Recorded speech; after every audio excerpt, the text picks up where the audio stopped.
All right, my name is Hiram Shelton. This is my video on the three strikes law.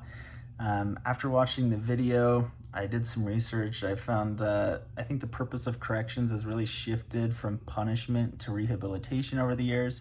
In a couple of my courses over the past couple of years now, we've talked about this shift to rehabilitation. I think rehabilitation really is the main purpose for corrections at this point, but we're still evolving and finding ways to implement rehabilitation into prisons. Um, the main speaker of the video of the California Three Strikes Law, he talked about the importance of rehabilitation, whether you're in a more conservative state or not. Really, we're all kind of understanding that rehabilitation needs to be the main focus, because a lot of these prisons are getting overcrowded mainly because of people that are struggling with substances, and it doesn't really make sense to give someone 25 years to life because they keep reoffending just for simply being an addict.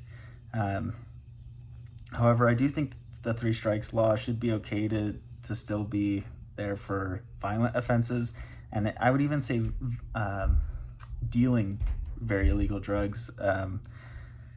I think because of how they're affecting the people around them. Like if they're a danger to society, and I would even say that dealing drugs makes you a danger to society.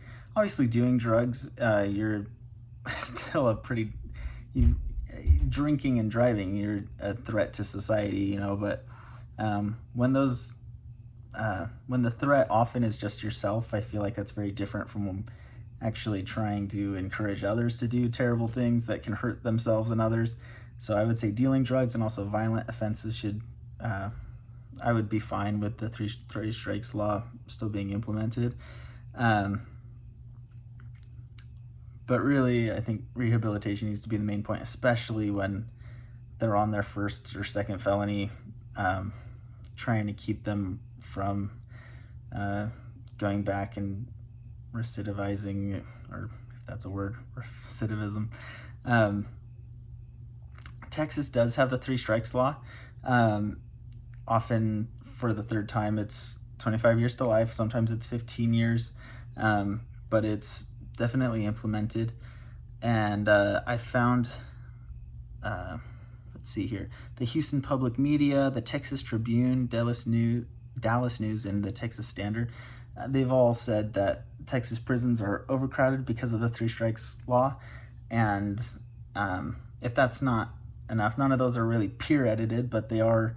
I feel like if there's enough people saying it, then it's got to be true, right? But just in case, there's also a peer edited article I found, a journal called Crowding, Social Control, and Prison Violence, Evidence from the Post-Ruiz Years in Texas.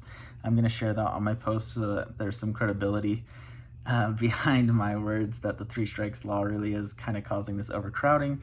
A lot of prisoners are now taking up the space in jails in Texas, and so people that need to serve jail time are now being moved to other states completely just to serve a simple jail sentence.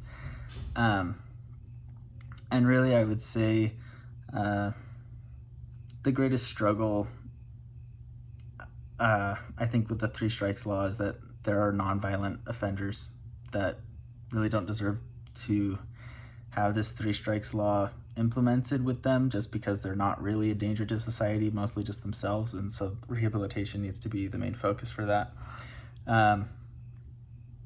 Yeah, thanks for listening. Bye.